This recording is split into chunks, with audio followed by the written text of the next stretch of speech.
ঈদুল আজহা এবং কোরবানি সামনে আছে। এই 10 দিনের মধ্যে আমরা পশু কিনব। পশু কেনার সময় আপনি আপনার সামর্থ্যের সেরাটা কিনবেন এবং পশুকে কেন্দ্র করে কোনো রকম শো অফ করবেন না। আমারটা 1,60,000, আমারটা 1,80,000, কত ভাই এত গলায় লটকিয়ে দেওয়া, এইসব কাজ করতে যাবেন, ঠিক আছে? কিন্তু পশুকে আপনি মহব্বত করবেন, পশুকে নিজ হাতে খাওয়াবেন, পানি পান করাবেন, যাতে তার প্রতি আপনার মহব্বত সৃষ্টি হয় এবং এই মহব্বতের প্রাণীটাকে আপনাকে কুরবানি দিতে হবে। মনে রাখবেন, যিনি কুরবানি দিচ্ছেন তিনি যেন একজন ইসমাইল আলাইহিস সালাম, যাকে কুরবানি দেওয়া হচ্ছে সে যেন যিনি কুরবানি দিচ্ছেন তিনি যেন একজন ইব্রাহিম আলাইহিস সালাম, আর যাকে কুরবানি দেওয়া হচ্ছে সে যেন একটা ইসমাইল আলাইহিস সালাম।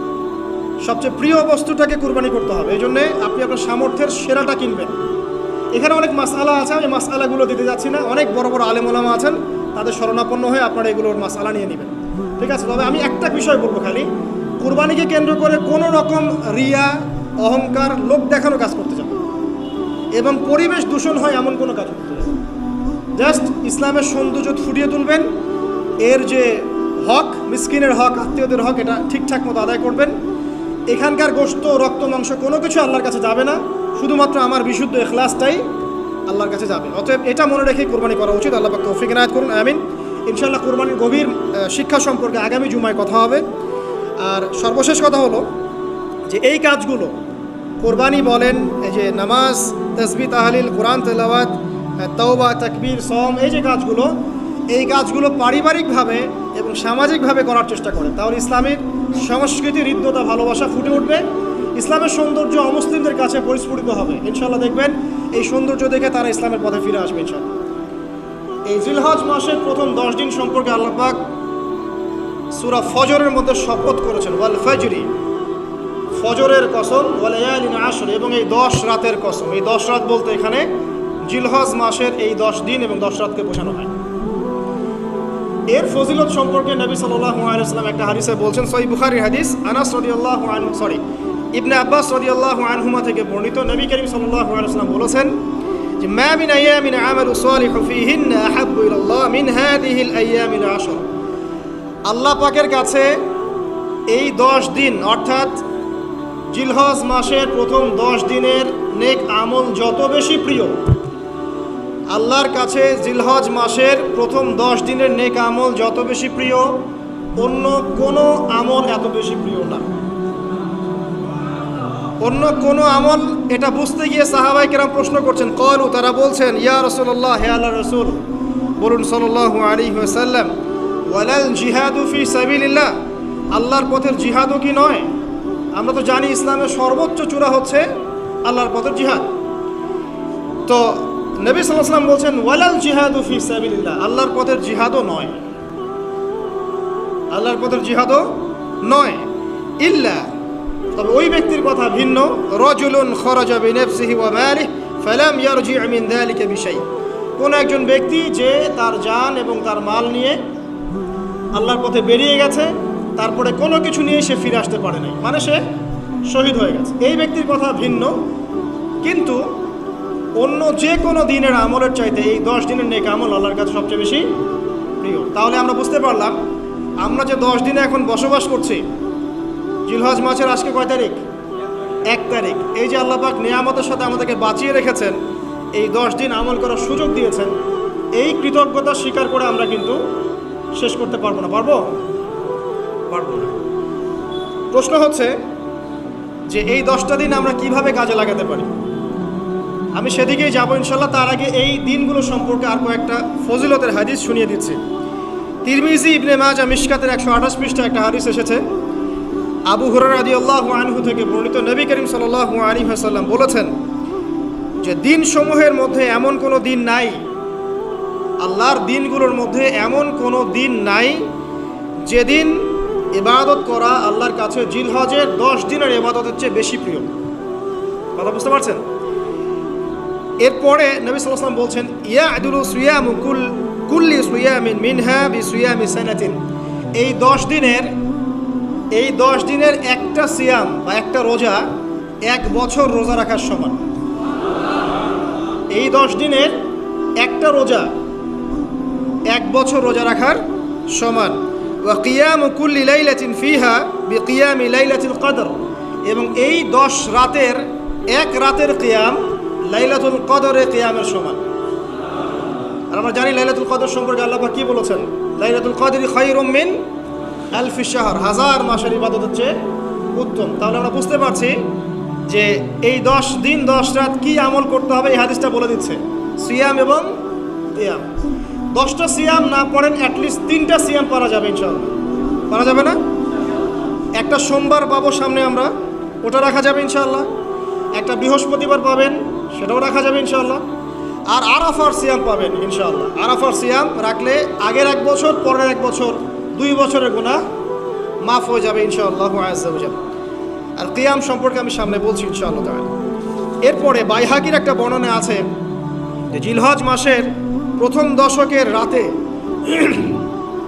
জিলহজ মাসের প্রথম দশকের রাতের প্রত্যেকটা নেক আমলকে 10 দিয়ে গুণ করা হয়, 10 গুণ বৃদ্ধি করা হয়। সুবহানাল্লাহ। আরও আছে বাইহাকি এবং ইসবাহানির বিশুদ্ধ সনদে হযরত আনাস বিন মালিক রাদিয়াল্লাহু আনহু থেকে বর্ণিত আছে, জিলহজ মাসের প্রথম দশকের প্রতিদিন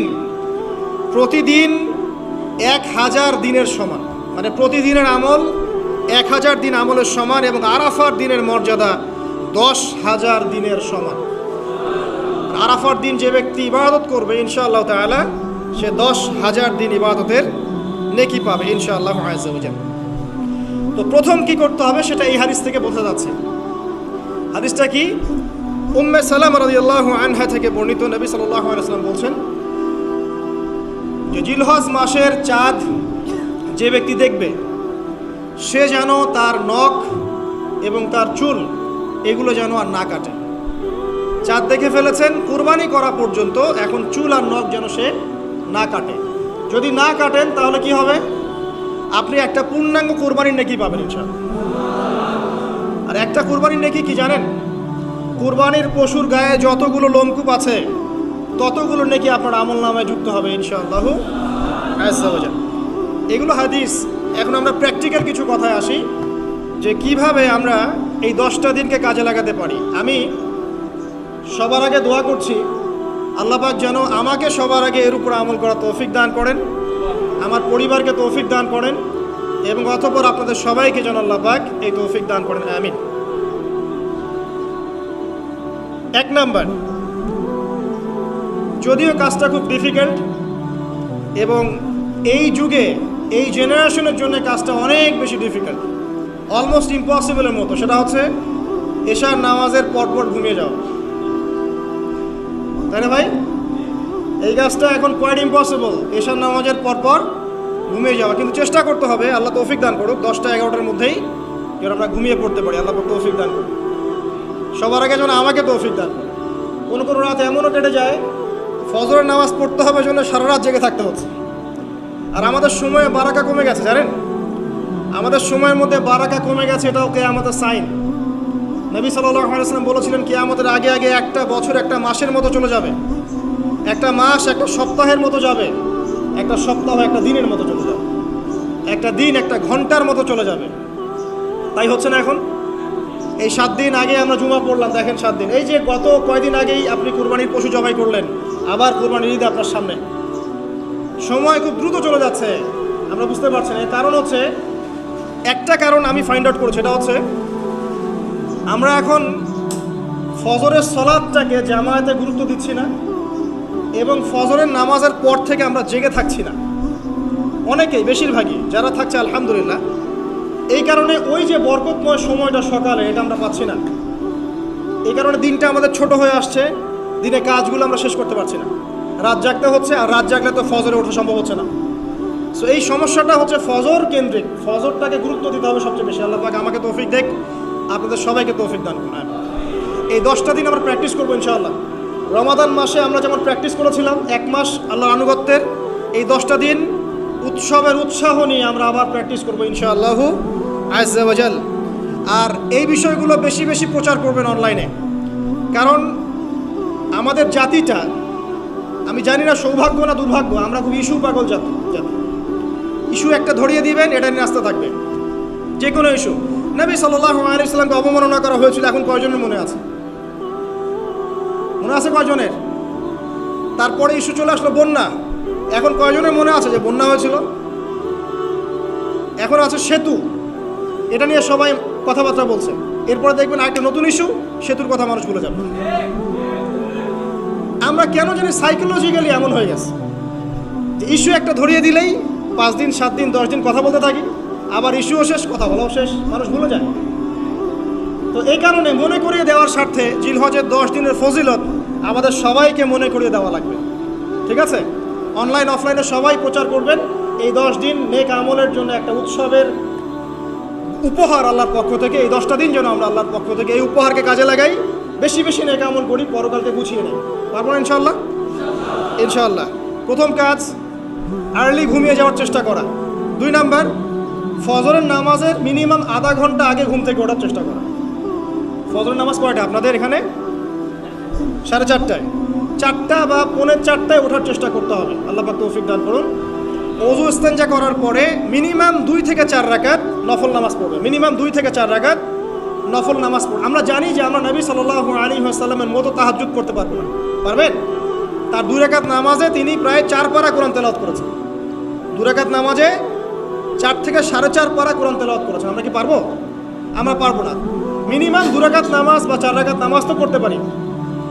এবং ওই সময়টা হচ্ছে দোয়া কবুলের সময়। আল্লাহ পাক প্রথম আসমানে নেমে আসেন। আল্লাহ পাক কীভাবে নেমে আসেন এটা আল্লাহ পাকের ব্যাপার, এটা নিয়ে আমাদের মাথা ব্যথা ঘামানোর দরকার নাই।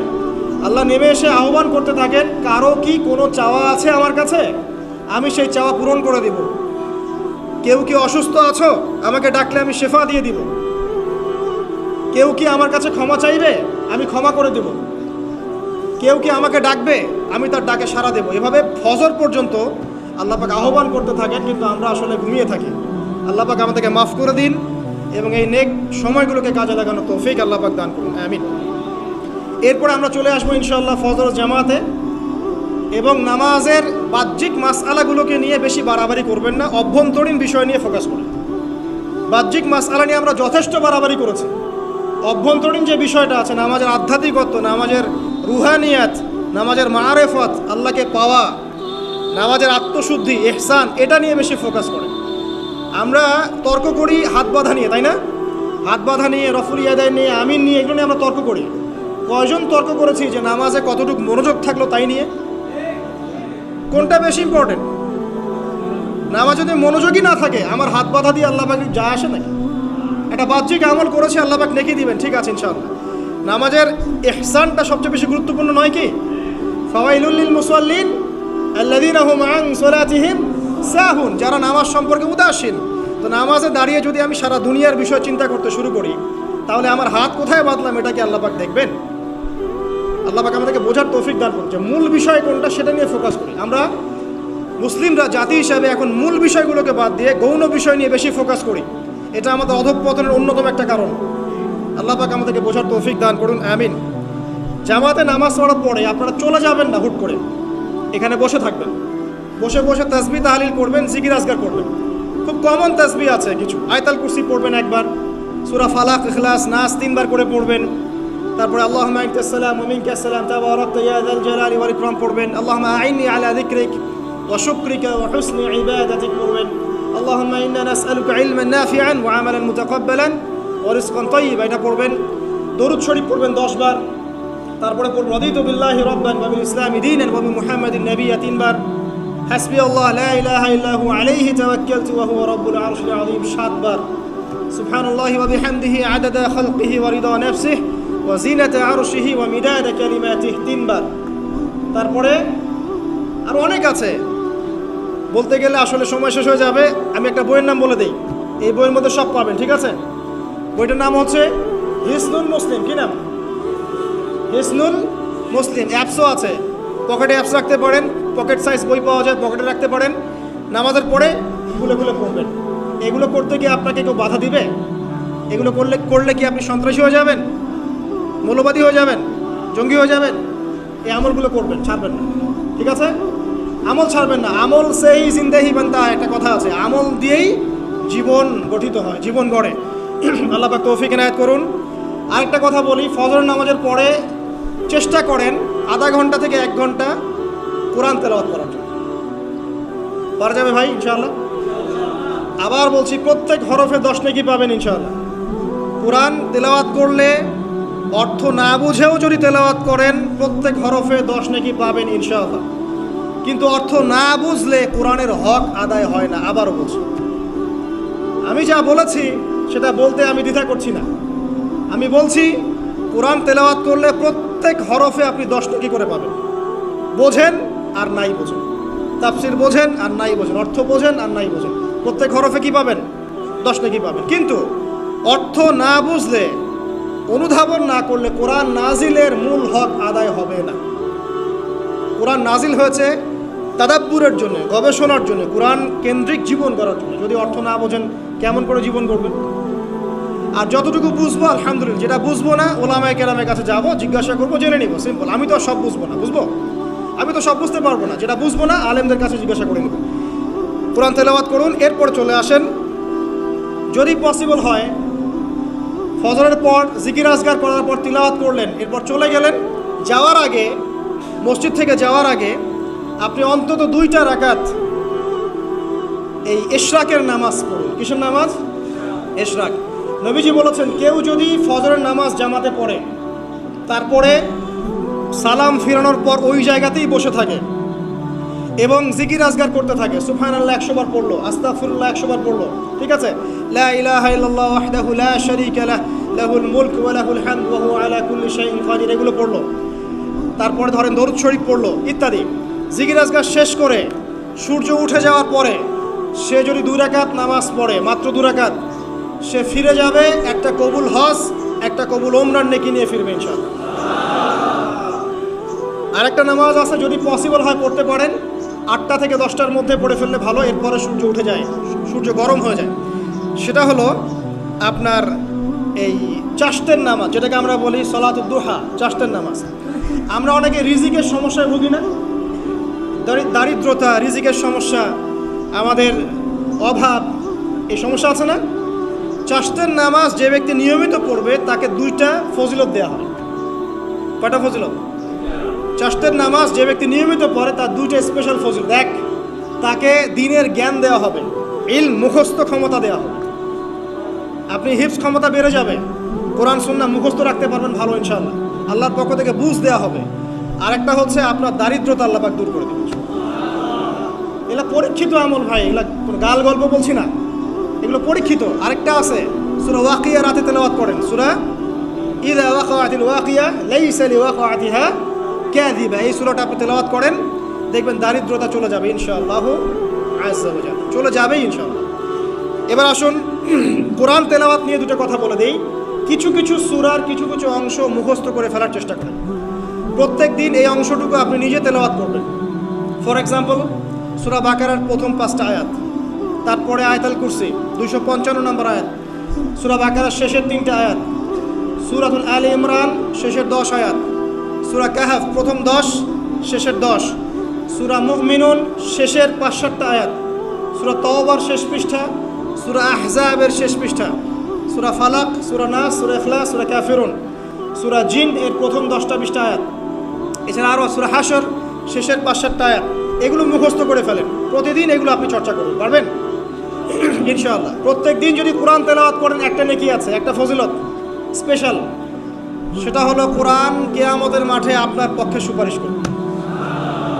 আর কোরআন যার পক্ষে সুপারিশ করবে ইনশাআল্লাহ তাআলা সে জান্নাতে চলে যাবেই ইনশাআল্লাহ। আর কোরআন যার বিপক্ষে সুপারিশ করবে তার কি জান্নাতে যাওয়ার কোনো সুযোগ আছে ভাই? আল্লাহ বোঝার তৌফিক দেখ, আমিন। চাশতের পরে বাকি যে নামাজগুলো আছে, যোহর, আসর, মাগরিব, এশা, এগুলো আমরা জামাতে আদায় করার চেষ্টা করবো ইনশাআল্লাহ আযজা ওয়া জাল্লা। আল্লাহ পাক আমাদের সবাইকে তৌফিক দান করুন। আজকে জুমার নামাজে আমরা যেমন সবাই এসেছি, একইভাবে যেন আসর, মাগরিব, এশাতেও সবাই আসতে পারি, এই নিয়াত আমরা পাকাপোক্ত করি। যদি জামাত না পান, ঘুমিয়ে থাকেন বা ভুলে যান, যখনই ঘুম থেকে উঠবেন তখনই নামাজ, যখনই ঘুম থেকে উঠবেন তখনই নামাজ। যদি ভুলে যান, মনে হবে তখনই নামাজ। ঘুমিয়েছিলেন, ফজর হয়ে গেছে, 8টা বেজে গেছে, উঠবেন, আগে ফজরের নামাজ কাজা করবেন, তারপরে অন্য কিছু ছাড়ার কোনো অবকাশ নাই। মান তারাকা সালাতান মুতাআম্মিদান ফাকাদ কাফার, এটা হাদিসে নবীজি বলেছেন, যে ব্যক্তি নামাজ ইচ্ছাকৃতভাবে ইচ্ছা করে ছেড়ে দিল, ইচ্ছা হইলো পড়লাম, ইচ্ছা হইলো পড়লাম না, ফাকাদ কাফার, সে ব্যক্তি কুফরি করবে। বাইনাল আবদি ওয়া বাইনাশ শিরকি ওয়াল কুফরি তারকুস সালাহ। একজন আল্লাহর বান্দা আর একজন মুমিন মুসলিম, এর মধ্যে পার্থক্যই হচ্ছে নামাজ। এমন হাদিস আছে যে প্রচণ্ড রকম জালেম ফেরাউনের মতো শাসক সম্পর্কে সাহাবীরা জিজ্ঞাসা করেছিলেন, যদি এরকম জুলুম হয় ইয়া রাসূলুল্লাহ, আমরা কি করব? আমরা কি প্রতিহত করব না? নবীজি বলেছেন, ইল্লা মা সাল্লাও, না, যতক্ষণ তারা সালাত আদায় করে ততক্ষণ তাদের বিরুদ্ধে যেও না। তার মানে নামাজ নাই, ইসলামের খাতায় নাম নাই। অতএব নামাজ কাজা হয়ে গেলেও কাজা করবেন, ভুলে গেলেও নামাজ আদায় করবেন। যদি জামাত না পান বাসায় পড়বেন, যদি পসিবল হয় মসজিদে জামাত শেষ হয়ে গেছে বাসায় জামাত করে পড়বেন। নামাজের কোনো মাফ আল্লাহ পাক তৌফিক দান করুন, আমিন। এরপরে আসেন, দুইটা নামাজ আছে, এটা আমরা পড়ি না, বা অনেকে পড়ি অনেকে অবহেলা করি, কিন্তু এটার বড় ফজিলত আছে। বলবো, বেলাল রাদিয়াল্লাহু আনহু নাম শুনেছেন? যখনই নবী সাল্লাল্লাহু আলাইহি ওয়াসাল্লাম জান্নাতে যেতেন, মানে জান্নাত আল্লাহ পাক তাকে দেখাতেন, তখনই তিনি তার বেলাল রাদিয়াল্লাহু আনহুর পায়ের শব্দ শুনতে পারতেন। বেলাল রাদিয়াল্লাহু আনহুর পায়ের শব্দ তিনি শুনতে পারতেন। আর একজন যোগ্য নেতা যিনি, তিনি তার অনুসারীর পায়ের শব্দও চিনেন। কথা বুঝতে পারছেন? আচ্ছা, গলার ভয়েসও চিনেন। তো বেলাল রাদিয়াল্লাহু আনহুকে তিনি জিজ্ঞাসা করলেন, ইয়া হে বেলাল, তুমি কি এমন আমল করো যার ফলশ্রুতিতে তুমি জান্নাতে আমার সামনে সামনে হাঁটছো? সুবহানাল্লাহ। কোন বেলাল? যিনি একজন কৃতদাস ছিলেন, নিগ্রো, কালো, দেখতে হয়তো আপনার আমার মতো সুন্দর না, তাই না? আফ্রিকান মানুষ, যাকে ওই যে রোদের মধ্যে শুয়ে পিটানো হয়েছিল, হয়নি? সেই বেলাল রাদিয়াল্লাহু আনহু, সুবহানাল্লাহ। তো তিনি বলছেন, ইয়া রাসূলুল্লাহ, আমি তো এমন কোনো আমল করি না, আপনারা যা করেন তাই করি, তবে যখনই আমার অজু ছুটে যায়, অজু ভেঙে যায়, আমি তখনই অজু করি, আর সেই অজু দিয়ে আমি 2 রাকাত নামাজ পড়ি। এই নামাজটাকে কি বলে? তাহিয়াতুল ওযু। এই তাহিয়াতুল ওযুটা আমরা আদায় করার চেষ্টা করবো, আল্লাহ পাক তৌফিক দান করুন। আরেকটা আছে তাহিয়াতুল মসজিদ। দেখবেন অনেকেই মসজিদে আসি আমরা ধাপ করে বসে পড়ি, তাই না?